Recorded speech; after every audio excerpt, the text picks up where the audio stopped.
Hello and welcome to another episode of the Startup Operator Roundup. I'm Roshan And I'm Gunjan Saha, and together we'll be bringing you the biggest highlights from the India's startup ecosystem. Now, over these last few weeks, well, the developments have been mega, but I guess the pace at which it's happening has drastically reduced. Yeah, it's been slim pickings. So, some quick updates from this week, right? I think the biggest one is a continuation from what we discussed the last week, which was the implementation of the 28% gaming tax. Reacting to that, a group of investors wrote to the Prime Minister regarding the Council's recommendation to tax the online gaming sector. They claimed that the new recommendations would set back the industry $2.5 billion of invested capital. The letter also added that because of such regulations, in the next 3 to 4 years, this would severely impact a $4 billion investment in the community, right? And the letter also highlighted that no global precedent has been set, where the gross revenue is taxed rather than the net earnings of online gambling. So I think there's a lot of development yet to happen in this space. But what's your quick take on this? We discussed this last time and my view remains the same, right? I think regulation like this is very harmful signaling, right? Because if investors are looking at this, they can very well think that no industry is safe. And I think the government needs to liaise with the industry a little more closely to arrive at more amicable solutions, right? Philosophically, I mean, I don't know how libertarian people are, but depending on where in the spectrum you lie, I mean, you can either think the government has no business telling you what you have to do, or you could also think that government has an inherent right to sort of promote what is good and what is necessary for the country, right? Either way.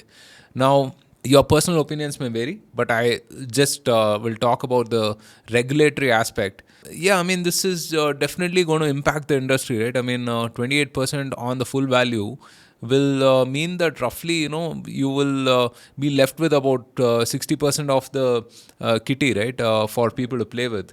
Now, that's a drastic reduction in terms of what is actually available as a bounty, right, for people to pay. I always feel that people will always find a way and addicts will always get their fix, right? I mean, every year the government increases rates of cigarettes, but you always find a way to smoke one more and another one if you have to, right? But yeah, I mean, I did see that 30 plus investors and family offices have written to the PMO, right? A lot of these times also it's a matter of bureaucracy, right? And it happens, all these things happen in silos. So let's see, I mean, maybe the government will intervene, maybe we'll see what happens. In another regulatory development, right, the Telecom Regulatory Authority of India has announced a statutory body to regulate AI use cases. Last week, we saw that Wipro had announced their Wipro AI 360 program, through which they are committing, I think, $3 billion in implementing AI tools both internally and externally. And now this ADA, Artificial Intelligence and Data Authority of India, will regulate AI use cases that directly affect individuals. Their primary functions will be to promote responsible uses, defining principles of responsible AI and applicability on AI use cases. Well, we are seeing the Indian government, trying to get a very holistic view of AI and its development, and not limiting the policies to the negatives, but also promoting AI use cases within the country. And we have seen the announcement which our finance minister also made in the 2023 budget. But seeing, what we are seeing in the gaming industry, how do you think, what will be the confidence in this space? No, so Mr. Rajiv Chandrasekhar, who is the Minister for IT and Telecom, is a very forward-thinking person. He was an entrepreneur himself, and I'm sure that he will, along with his team, develop a policy and regulation that's more conducive to the industry. But AI is, as we mentioned earlier, I mean, there are there are potential misuses, right? I mean, plenty on that front, and it definitely has to be regulated so that to prevent any kind of unfair monopolies, to prevent abuse, so on and so forth, right? And you have to be proactive on this front. Look, innovation and policy, there's always a lag, right? And we can sit and criticize regulators, but it's very, very hard, right? And oftentimes there is this cobra effect, right? What you seek to ban is what you will end up promoting somehow, right? And given India as well, with our DNA of Jugaad, right? So it's a very hard job, but it's good that the government is looking at some of this stuff and being proactive about it, right?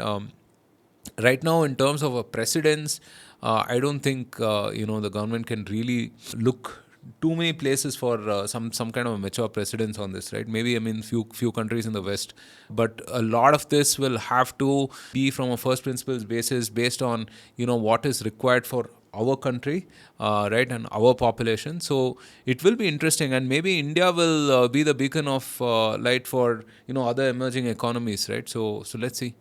So a couple of days back, the US had its first confidential Senate hearing on AI use cases, right? And I happened to stumble upon a podcast which kind of explained, okay, why was it confidential? And one of the reason was the use of AI in warfare. Now, of course, countries like China are heavily investing in AI technologies, and the whole geopolitical tension is building up.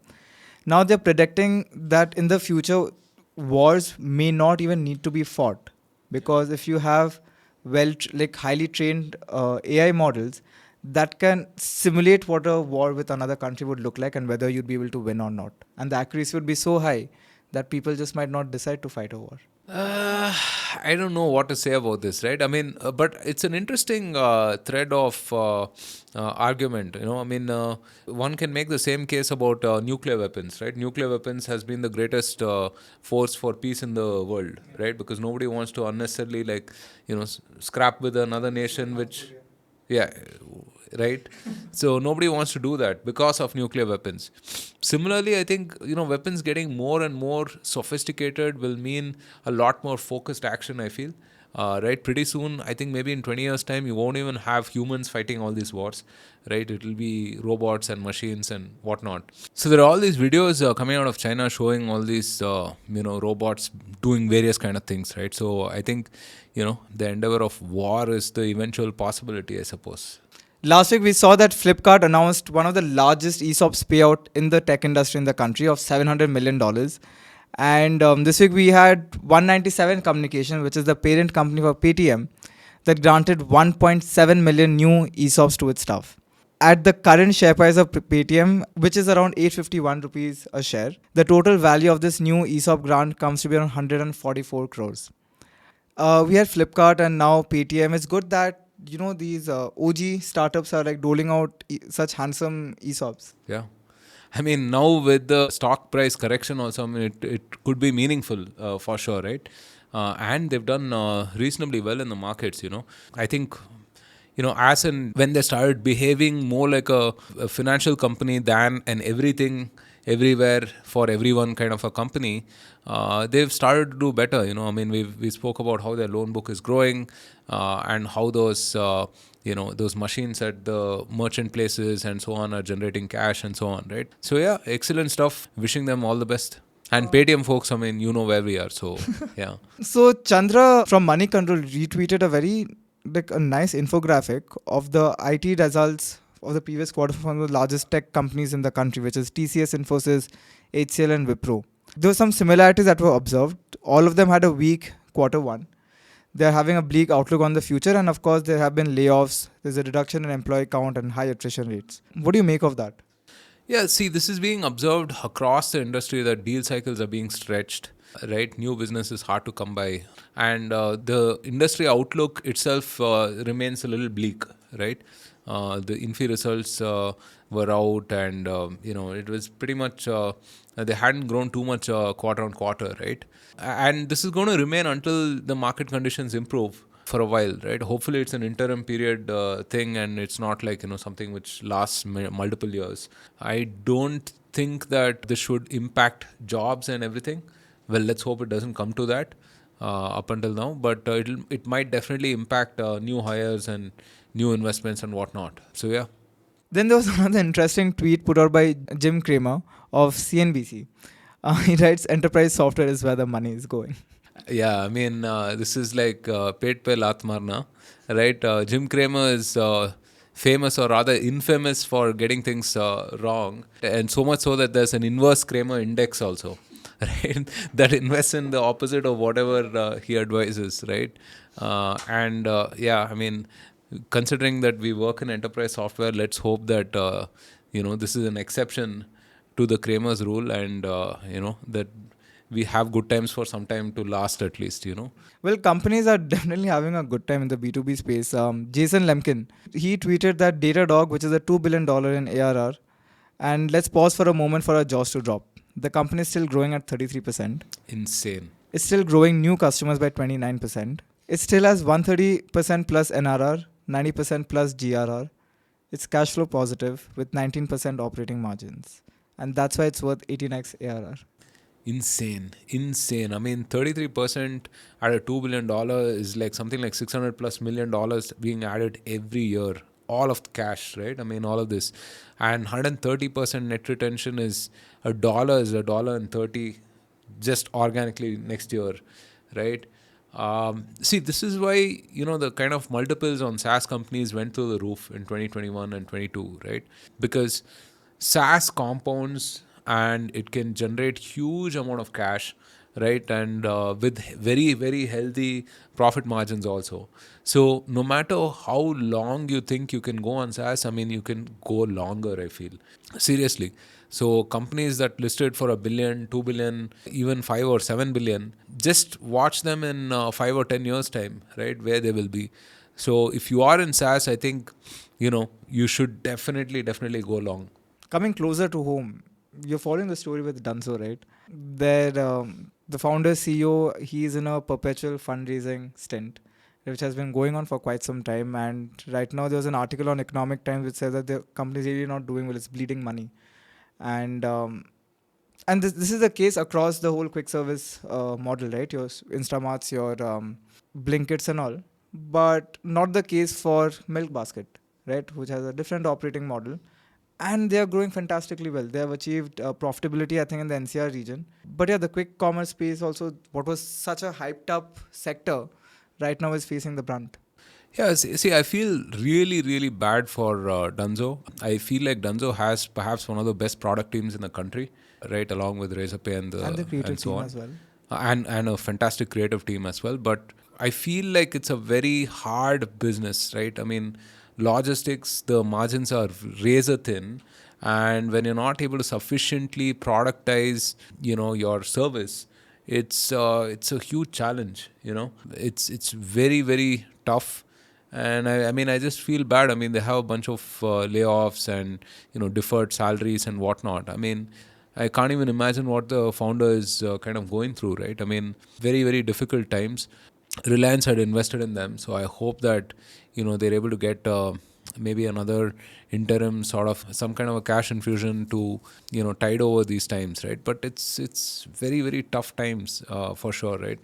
It also shows you that a great product need not necessarily translate into good business as well, right? I've been an eternal Dunzo fan, so I'm really hoping and praying that they're able to tide through all of this. Yeah. Okay, before wrapping up the episode, let's quickly have a roundup of the fundraisers from the week. Autonomous industrial robots maker Ati Motors raised $10.8 million from True Ventures, Bloom Ventures, Xfinity Ventures, and MFE partners. InsurTech startup Renewbuy raised $40 million from Daiichi Life Holdings as part of its ongoing Series D fundraise. Then you have D2C brand Soul Threads that raised $3.7 million from Fireside Ventures, DSG Consumer Partners, and Sama Capital. And on the same note as Soul Threads, Stitched, which is an online youth-focused fashion brand, has acquired Flatheads, which was featured in Shark Tank India Season 2, as well as in the Startup Operator podcast twice. So yeah, this is good news. Fantastic news, and you know, props to Ganesh for his perseverance. You know, he has been at it for quite a while. He pioneered this whole down but not out movement post his Shark Tank feature, right? So yeah, I mean, do check out the episode if you haven't already.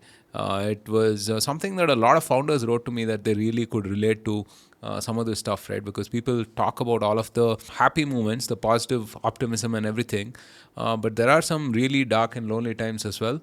As an entrepreneur, a lot of those, in fact, right? And people could relate to the episode, so do check it out. So before we wrap up this episode, who are we having next on the podcast? So we'll have Advait, who's the founder of Boon, on the podcast. I mean, I've been meaning to talk to him for a while. Finally, you know, our schedules are synced. Boon is in the whole water tech space, right? I mean, they help purify water. Very different from the type of startups that we normally have on the podcast. So it'll be interesting to uncover more facets and insights about this new domain. So yeah, it will be an interesting conversation, and hope you guys tune in. It's interesting. Just to add a comment on this, we even had Arindam Paul of Atomberg, right? And these are the startups that are, targeting those sectors or products that have, traditionally you would not think about it. Like, for example, like if I were to buy a fan, I just go on Amazon. Okay, if there's Usha, there is Pigeon or whatever this OG brands are. Atomberg is ruling the fans category Yeah, in Amazon it now. is. It is. Yeah. Yes. To come up with a industry to target, these Yeah. are not Yeah. not the traditional places you would check. Water purification or water tech, right? I mean, the only name that comes to my mind right now is Aquaguard, right? Yeah. And Kent. And now it'll be interesting to see how they are rethinking Yeah. this entire space. Yeah, hopefully they have someone else other than Hema Malini. Anyway, folks, so that's it for the 119th episode of the Startup Operator Roundup. We hope you enjoyed this conversation. And if you want to explore more such content about what's happening in the Indian startup ecosystem, please do like this video. And if you want these updates delivered straight into your WhatsApp inbox, you'll find a WhatsApp link in the description below. That's it from our side. We'll be back again with some more interesting news next week. Take care. See you guys.